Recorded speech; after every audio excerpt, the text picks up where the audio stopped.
April 10th, 2013. From El Cajon, California, this is episode 17 of You Can Bet on That.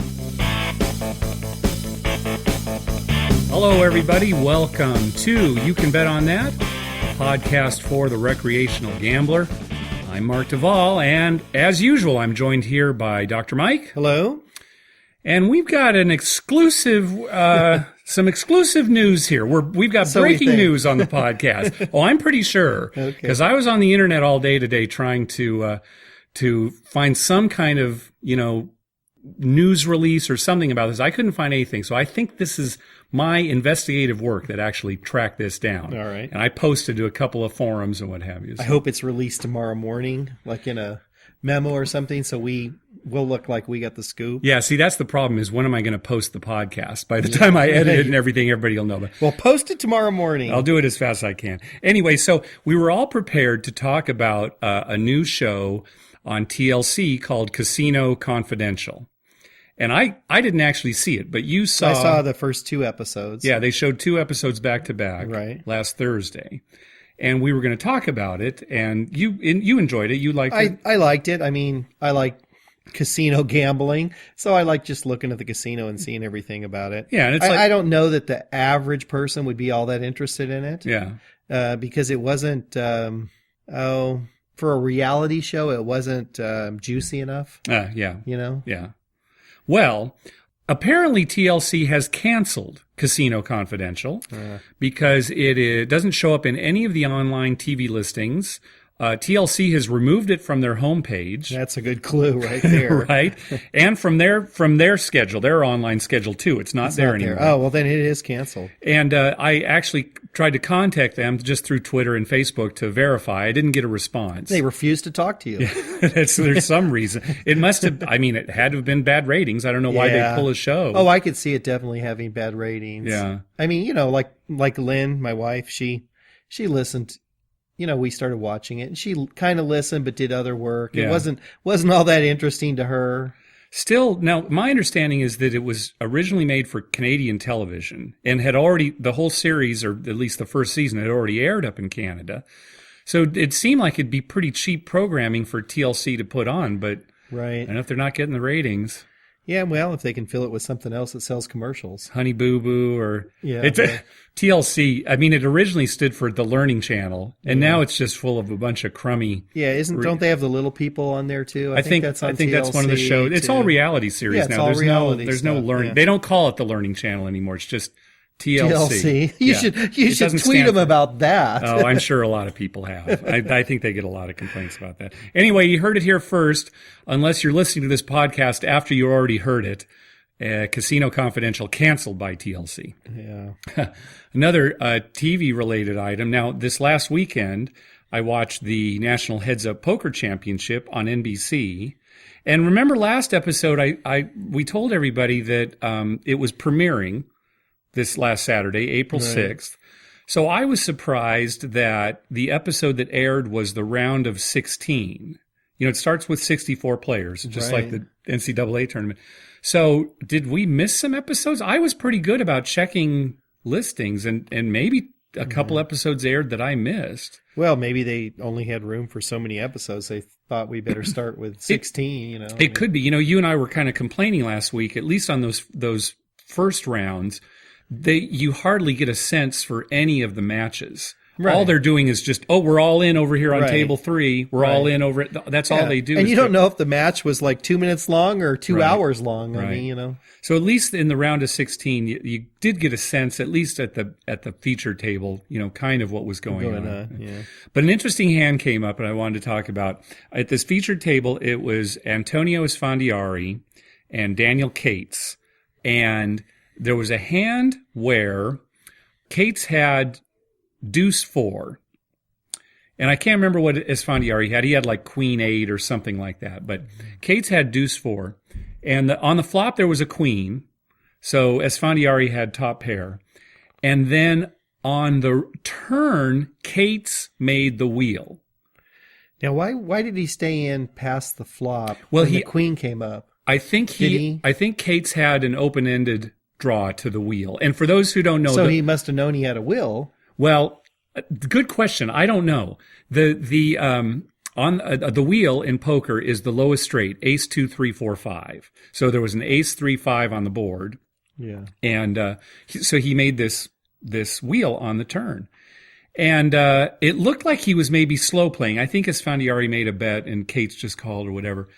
Well, the river was made Esfandiari 2 pair. Like, I think it was 8, right? He had like queen 8. Okay. But it also put a possible flush out there. So Esfandiari was first to act, and he just checked, just because he was scared of the flush. And Cates checked too, and Esfandiari showed his 2 pair, and Cates mucked his hand. He had the wheel and mucked his hand, so he didn't. All he had to do was flip him up. Yeah, it's there was no bet. He's a pro, but it's a good lesson for people. Just flip your cards up. Yeah. Why muck them? Well, right? I mean, at that level, they're so good that they don't want to give away information. But you can make mistakes, right? You can make mistakes. It's true. We were talking about this earlier. A very similar thing happened to Phil Ivey, and Phil Ivey is considered by virtually everyone to be the best poker player out there. The pros even say, "Oh, Phil Ivey, he's the best." Mm-hmm.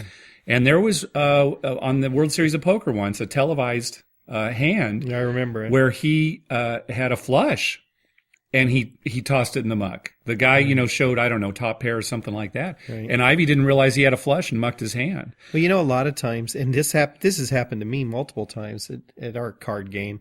You get fixated on something. Yeah. And that's all you see. Right. And you back into a flush or a straight or something, and you're not even looking for that because you were looking for some other card. In your mind, you're thinking, oh, I need that jack to come up. I need that jack. And when it doesn't, you're just like, oh, darn. And, right. Instead of looking at the whole hand, that we have seen that a lot. It's true. You're absolutely right. And it's especially true in a game like Omaha or Omaha 8.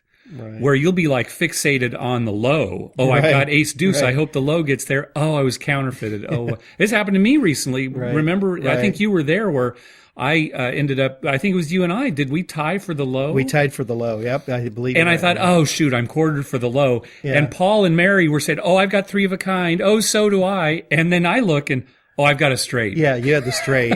We both had the wheel, but you had a higher straight, so you won high. Right. Yeah. So, and I had higher straight. And of course, that pisses the other players off because they're like, what?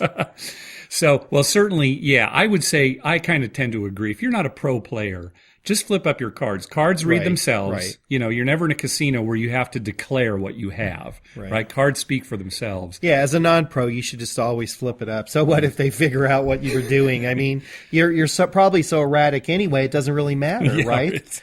Now, a pro, of course, they want to hide something. But then again, these guys play each other all the time. Yeah. And they watch each other on TV later. After this is all done, they go and watch the show, right? Sure. So they see what people did and how they played. So they know each other. I still think flip your cards up. Well, anyway, it made for good TV. And I was kind of looking online. Not many people were talking about it. I didn't do extensive research on it. But anyway. So who won that match? So he did. Cates did. He ended up winning the match. Well, then he's got some. So it's okay. Yeah, he doesn't look so bad. And they were even commenting on the broadcast that, since he didn't know he'd made such a big mistake, it didn't mess with his mind. Right. Yeah, sure. Right. He didn't get. If he'd realized it, after he'd mucked it, it's like, oh God, I threw away a straight. That might have messed with him and he might have, gone down a bad path. But that's funny. So I've started doing something when we go out to the casino and we're playing craps. I've started to keep track of all the rolls. Interesting. Now, why would somebody keep track of the rolls? Yeah, I just write them down on a little pad that I've got with a pen, every roll. And really my goal is twofold. Number one, I want to look like an idiot. Yeah, well, you did a pretty good job. I think the bow tie. Yeah. That helped. You see a lot. Whenever you see somebody keeping track of the rolls at a craps table, usually it's somebody who's trying to find like a pattern that's coming up, or, oh, wow, 5 hasn't come up for a while, I'm going to bet on 5, or, oh, there have been, 3 pass winners in a row, I'm going to bet on don't pass, or, whatever. So that's what usually they're looking for, some logic in how the dice fall. Right. Yeah. And the only reason I'm doing it is just because I'm kind of a nerdy statistics buff. And I just, after our session, I like looking at everything and seeing the statistical anomalies that have come up. But I still do look like an idiot. So mission accomplished. Mission accomplished. Yeah. So the second reason, like I said, I'm a stat junkie. I like to look afterwards. And this session that we went to, I started like 2 sessions ago. The first session that we went to was horrible. Terrible. Absolutely terrible session. And we were there for a few hours, and afterwards I was able to determine that a 7 came up more than 20% of the time. Which is ridiculous. And 7 is generally the number you want to avoid in craps. Now, statistically, 7 should be coming up about once every 6 rolls. And this was coming up more than once every 5 rolls. So it was pretty bad. Yeah. Hard to win if you're on the pass lane when 7's coming up that frequently. Yeah. Now, there was a guy at the table playing Don't Pass who was winning. And I have to give him credit. He was playing Don't Pass like I think all Don't Pass players should play. He was very quiet. Yeah. When he won, he didn't, say anything, right? He just collected his bet, didn't, cheer or, he would talk to us if we talked to him. But I mean, there was no, he's just keeping quiet and collecting his winnings. Right. And every once in a while I'll play the don't too. Usually if you're not there, if we're playing together, I won't. But if I'm by myself, sometimes I play the don't. I think that's how you need to do it. Is just, right. Well, it's not a bad way to play, really. No. And you can lose just as much on the don't. Oh, sure. I mean, if 7 had say only come up 5% of the time. Oh yeah. Right. Which we've seen before. Yeah. Then he would have been destroyed, and we would have been so. Yeah. And then we went again this last week, and I kept track again. It was still pretty bad, but it was a little closer to what you'd expect. It was a little better. The distribution was a little bit better. The distribution was better. We still lost money because the sequence of when the 7s came up wasn't great. Right, exactly. But they came up in pretty close to a normal amount. It was pretty good. On the second session, you noticed that a couple I can't remember if it was last episode, a couple episodes ago. It might have been last episode. But the guy who was betting the no 10 came back to the table. Right. And it was. And same pattern. I mean, he cashed in for $500. Yep. Immediately made a no 10 bet. Yep. And then a bunch of 10s came up. God, it was like the kiss of death for him. I mean, we hadn't seen that many 10s to that point. He started betting that 10s came up like crazy. He wasn't there 20 minutes. Oh, no, not even that. And his $500 was gone, and he was walking to somewhere. He was just headed off. Yep. He didn't re-buy in, though. No, that was good. He just left, So, and meanwhile, I did have some money on the 10 at the time, so I was making a little bit. It wasn't he's a regular out there. All the dealers know him. Sure. And he seems like a nice guy. I mean, he was very polite and everything. It's just bad luck. Yeah. Anyway, so I'm just going to keep track of all the rolls from now on, no matter how angry I am or how tired I am. I'm just going to keep doing. And for those of you who know up here at RingCon, right, it's dice and cards, right? So he's writing down the cards. The cards, because the cards determine the real roll. Right, the real number that comes up. But sometimes I'll, won't be concentrating. I'll accidentally write down what came up on the dice. And that, well, don't make any mistakes, because if you're going to keep stats, I want them accurate. It would be horrible. I wouldn't be able to sleep. Right. So if you see a guy out there with a bow tie and a little pad and a pen, little beanie hat on his head writing numbers down, that'll be Mark, and I'll be the guy next to him in the shorts and the T-shirt and let me say unshaven. All right, let me say this. I may wear a beanie out there. I will never wear a bow tie. Okay. All right? You will never see me, unless I'm in a tuxedo in a wedding, you will never see me in a bow tie. All right. I'll give you that. How about one of those shirts with a bow tie? A T-shirt? A T-shirt with a bow tie. Yeah, I'll do that, sure. Okay. All right, let's move on to our poker home game segment. This is the segment where we talk about poker games that you would never see in a casino, but you might play with your buddies in a home game. And this episode, we're going to talk about Queenie. This is a very simple game, kind of fun. It's a 7-card stud game, and here's how it works. If the Queen of Spades is dealt up anytime during the game, all the hands are dead, and you redeal. Only to people who haven't folded yet. Right. It's very important, because if you folded early before that queen shows up, you're out. You're out for good. Mm-hmm. So again, it's 7-card stud. Do the anteing and the betting however you normally do. And then if a queen comes up, Everybody who did not fold usually has to re-ante again.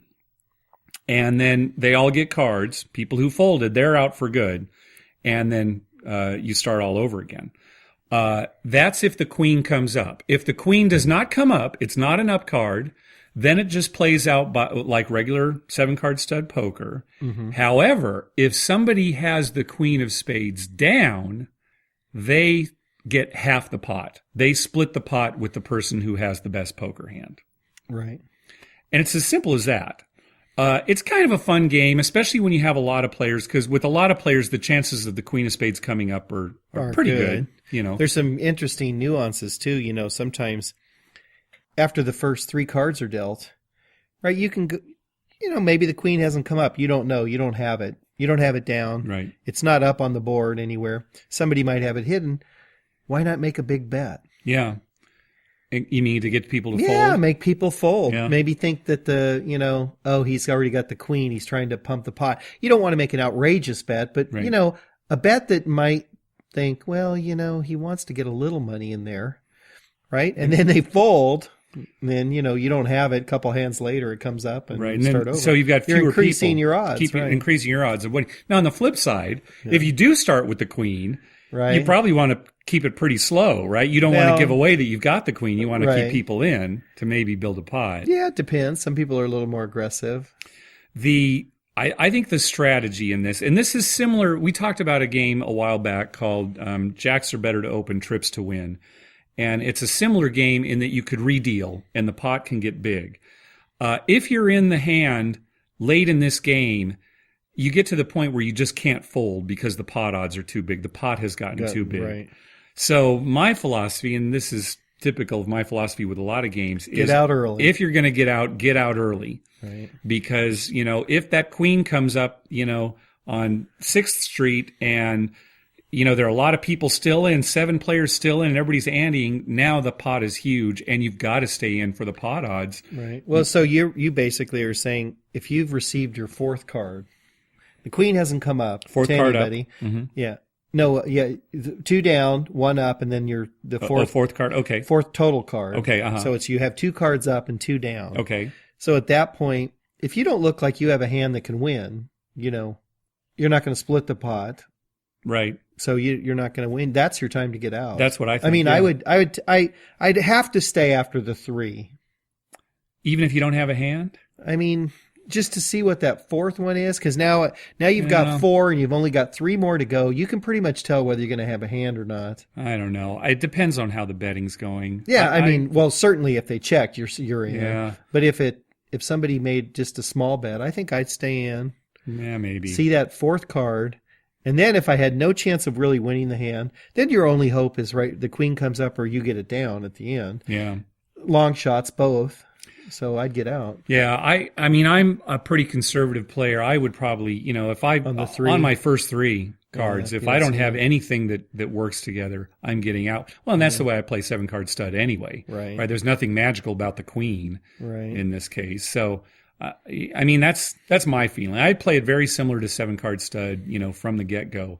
But maybe even fold more just because, if you don't fold early, like you said, you get sucked in and suddenly it's a mistake to fold later on because the pot odds are so high. Right. Well, at that point, you're hoping you get dealt the queen down on the last card, yeah, right? You just back into half the pot. Right. A 1-outer. Yeah.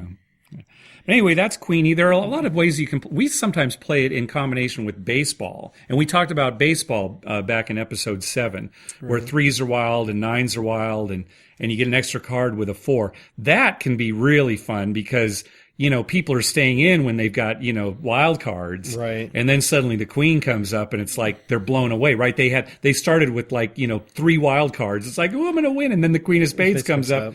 Yeah. Redeal. Right. And it actually gets people to stay in. That's what I like. Right. It gets them to stay in. Yeah. Because all they need is 1 wild card. Yep. I mean, people need 1 wild card. They're in the whole way. It's true. Right? Yeah. So that's, we don't, in fact, it seems like that's the only way we do play Queenie is the Queenie baseball. We don't call it too often, but we call it Queenie baseball. We even have a song. Yeah. Do we have any other, do we have a song? Yeah. It goes, Queenie baseball. Don't you remember? I think Paul started singing that. I think Paul did. It's a good song. Yeah, good song. We played it a lot years ago. Yeah, we did. We really liked it, and then we kind of phased out. You know, we go through so many cycles. Yeah. Now it's Omaha. Omaha's the big game right we now play at Omaha our a home lot, game. yeah. Yeah. So anyway, that's Queenie. Hey, and if anybody out there has a poker home game that they'd like to tell us about, please drop us a line at our email. You can bet on that at gmail.com. Let us know, what your game is, all the rules, how you play, what your strategy might be, and maybe we'll talk about it on an upcoming episode. Well, speaking of email, we got an email from Stephen in Nova Scotia, Canada. Man, I love Canada. Yeah, I do too. Do you go fishing every year in Canada? Yeah, you're up in Canada when you go fishing on a fishing trip. Yeah. Yeah. We're in Ontario, about 150 miles north of the border. Yeah. Maybe. We're up there. There's nothing up there, believe me. Yeah. But it's beautiful and the people are great. Well, we got a mail from Stephen, and he was talking about how they do have a casino up by him, the Casino Nova Scotia, but they don't have video poker. They've got slots, but no video poker. That's too bad. Yeah. And that the table games are only at night, and they only offer craps on the weekend. So that's too bad, but at least there's some. I'm surprised they don't have video poker. That's kind of when craps started here at the Indian casinos here. Remember? It was at Palma, I think, and they only had it open on the weekends. Oh, that's right, yeah. And it wasn't even like the whole night. It opened at 7 or something and went to 2 or something like that. It was, yeah. And then it kind of took, it's funny because they were the first casino to have it. Yep.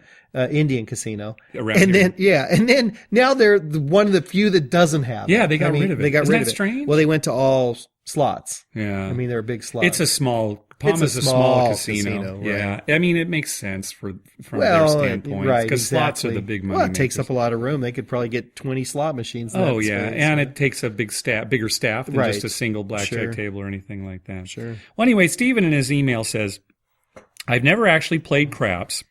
It was your podcast that has interested me in learning the basics, but I was wondering if you guys have a strategy you use when you play.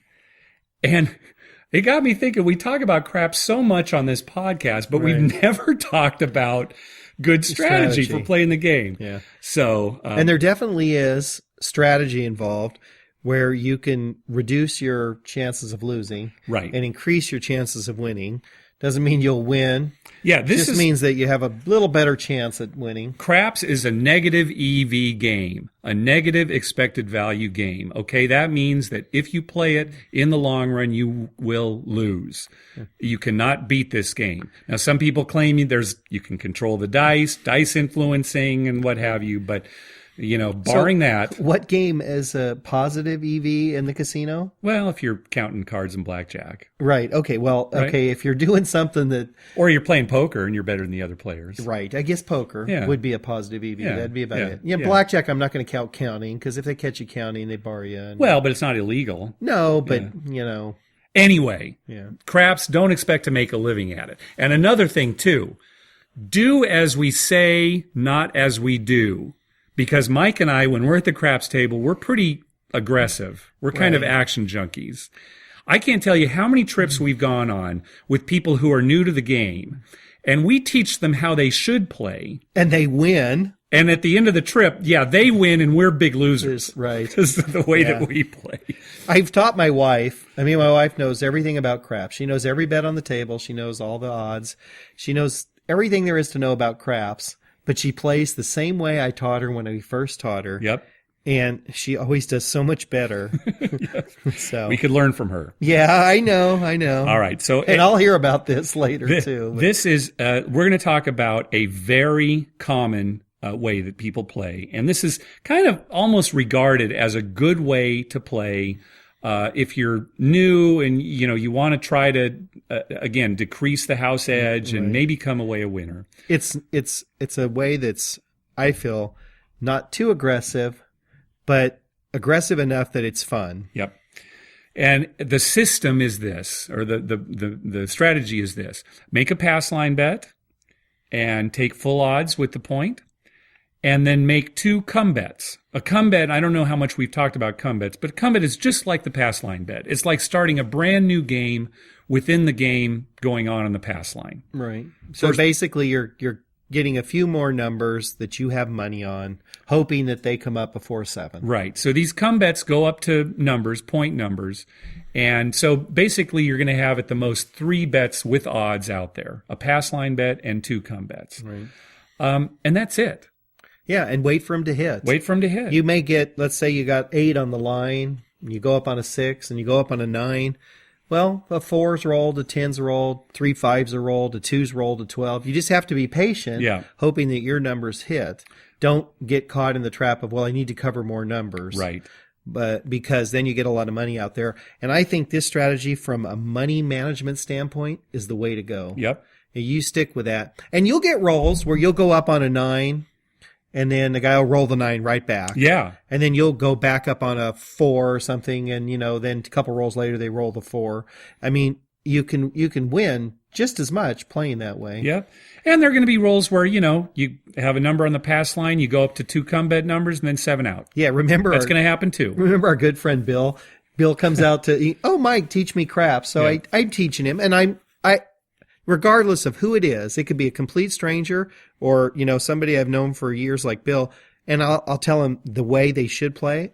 So I'm telling Bill, put your money on the pass line, 2 come bets. I'm making all these other bets, and I'm betting hard ways and everything. Yeah.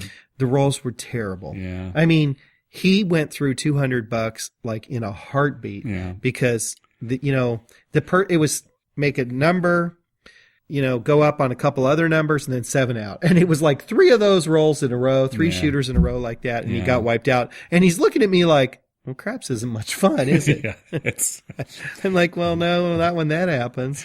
I want to talk a little bit too about odds. Back when, in the olden days, when we first started playing too, most casinos only offered single or double odds. But these days, it's very common to find what they call 3, 4, 5 odds, 10 times odds. Some places have 100 times odds. When the amount of odds that they let you bet on the pass line and the come is quite a bit, sometimes you shouldn't take full odds because your bankroll won't be able to handle it. Right. Full odds is always important because the casino has no edge on that bet. Right. It's true odds. It's the exact mathematical odds of that number coming up. Right. So, when you do win, doesn't mean you're going to win, but when you do win, you get paid exactly what you deserve. Yep. So you want to take full odds. However, like Mark said, you have to think about your bankroll too. Yep. So if it's 100 times odds and you've got, $1 on the line, you've got to put 100 behind it. And if your bankroll's 300, you're not going to last very long. Right. Exactly. So sometimes you may want to, cut back on your odds, but we will say this. If you need to cut back on your odds because of money, your bankroll can't handle it, don't bet more than the minimum on the pass line and the come bet. Right. Oh, yeah. Right. If you're not going to take full odds, you should be betting the minimum on the pass line and the come bet and then taking as many odds as you want. Yeah. Because when you increase your bet on the pass line and the come instead of increasing your odds, you're losing money. You're losing money because the house has the edge on the pass line and the come bets. They don't have the edge on the odds. Right. And you know what's funny about that? You see it all the time. Oh, yeah. You'll see somebody with a $10 pass line bet and $20 odds, something like that, on an 8. And you're thinking, well, why not make a $5 with the $25 $5 pass line with $25 odds? Exactly. Yeah. You're actually putting less money out there, and it's a better bet. You're going to win more. But people, unless they really understand that, they just make a pass line bet, like, I'll bet 10 there, and then they don't take much odds. Yeah, yeah. Another strategy that you might want to consider too, this is a little more aggressive, but still you're not putting a lot of money out on crazy bets, is to make a pass line bet, again with full odds if you can handle it, and then make place bets on the 6 and 8. Now the place bets we've talked about in the past, the 6 and 8 have the lowest house edge on place bets. So what you might want to do is make a $5 pass line bet, and then once a point is established, put $6 each on the 6 and 8. Right. Or $12 each on the 6 and 8. And if your pass line happens to be a 6 or an 8. then you just have to take the other one. Yeah, just take the have other two one. numbers. Yeah. And that way you're not waiting for your come bet to go up. You've already got money on the 6 or the 8. You're going to win immediately when an 8 or a 6 is rolled. Right. And if it only hits once, then you'll win money. Whereas with a come bet, it has to hit twice, go up to the number and come bet. Right.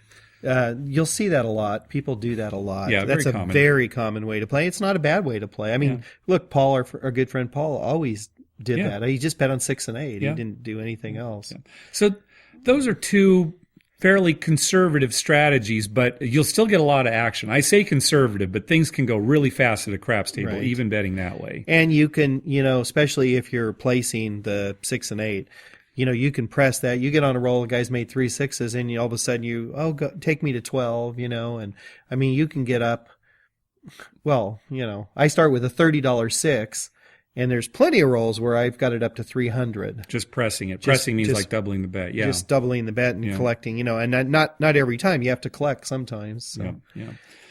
We wouldn't recommend really betting anything else. Stay away from the field. Stay away from the hard ways. Stay away from all those bets in the middle of the table. All the proposition bets are not good, even though I regularly bet them because they're fun and I enjoy it. And I'm taking a risk. But especially for new players, stay away from them because the house edge is pretty big on those. Yeah. So basically what we're trying to say is if you play that strategy, either of those two, you're new to the game, you play those two strategies, you're not writing down the rolls that come up, you're not wearing a bow tie. Yeah, you don't want to look like an idiot. Then, you won't look like an idiot. They'll think you know what you're doing. Yep. You'll get respect at the table. You'll get respect. Something I'd like one of these days. You'll get it one of these days. Yeah. So moving on, baseball season had really crept up on me. I mean, I knew it was going on, spring training and everything, and then suddenly I tuned in, last Sunday night, a week ago. It's like, oh my gosh, that's right, this is the first game of the season. So we want to talk about baseball wagering a little bit. It's different from when you wager on basketball or football because there aren't point spreads. In football and basketball, it's all about the point spread. That's usually how people bet. Are you going to bet on, this side of the line or this side? And there really aren't point spreads in baseball. There's something similar, and we'll talk about that in a minute. But usually for baseball, you're going to bet a money line. And we've talked about money lines before. But basically, a money line is set by the casino, and if you are betting on the underdog, you bet a little money to win a lot. If you're betting on the favorite, you bet a lot to win a little. So let's go through some examples. I wrote down this the other day. Now, these money lines they're really set based on who's pitching. It's not so much the team. It's who's pitching that day. Well, pitching's everything. Yeah. And, when the season starts, usually a 1 against a 1.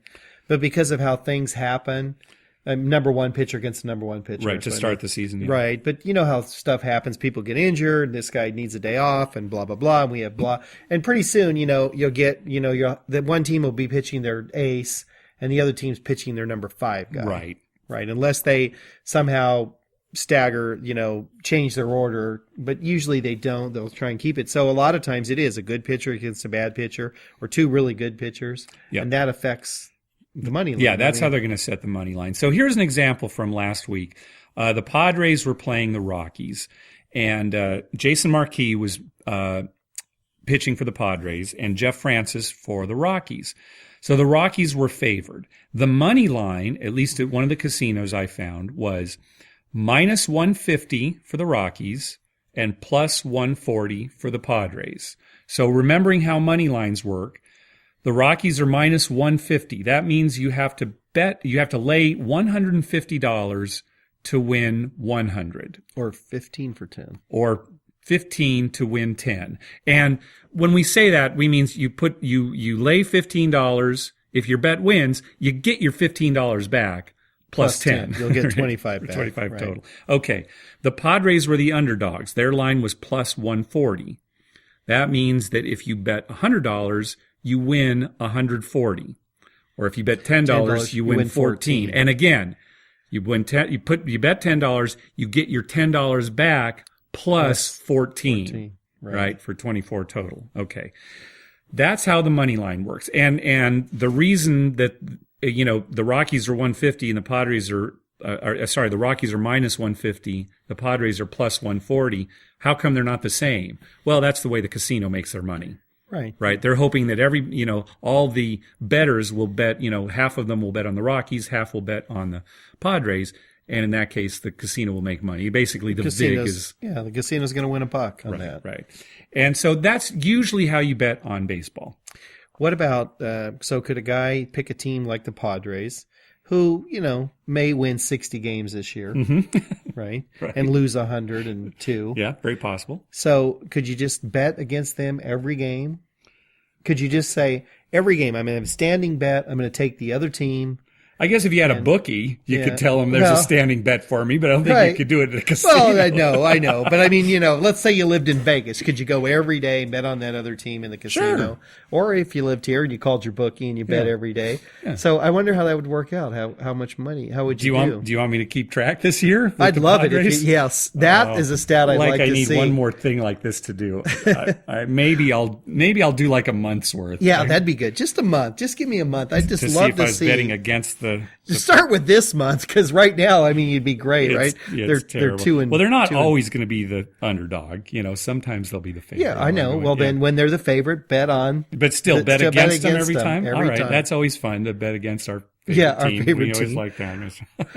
All right, maybe. I'm not making any promises, right? There's so many stupid things I waste my time with, as it is. What else do you have to do? All right.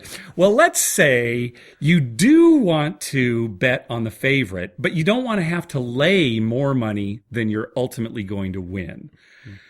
Then what you can do is bet on the run line. The run line is kind of like the point spread in basketball, in football.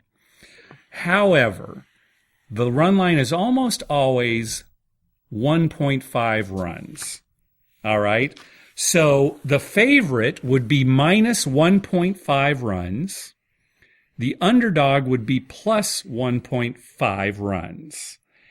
And what that means is once you have the final score, you subtract 1.5 from the favorites if they're the ones you bet on. Yeah. And if it was the underdog, you add 1.5 runs. To the score. What did I say? Runs. I just keep saying 1.5. Well, you say 1.5. All right. Well, you know it's what I mean. It's 1.5 runs, right. When you bet the run line, usually the money line switches. In other words, the team that was the favorite that you had to lay money to win less, suddenly the bet changes so that now using the run line, you can bet a little to win more. Yeah. So for example, in this same game, on the run line, the Rockies were minus 1.5 runs, and now their money line is plus 120. Meaning you could bet $10 to win 12 if you bet the Rockies on. And they have to win by a run and a half. Well, they have to win by 2 or more, right? They have but that's the key. Now they have to win by 2 or more, right? If they only win by 1 run, you lose the bet. Right. Okay. And now the flip side with the Padres, right? They were the underdogs, but now with the run line, you can add 1.5 runs to their score. Right? And now if you want, you lay, in this case, the example was minus 140. So you could lay $14 to win 10. But you're getting basically 2 runs. Right. So they don't even have to win. So what if it's a push? Well, it's not going to be a push because it's one. It's almost, the run line's almost always 1.5. It doesn't, it's not like, again, it's not like the run line moves. Right. Like now it's a 2-point run line. No, instead they'd move the money line associated with it. Yeah. I gotcha. Yeah. So they keep that at 1.5. Yeah.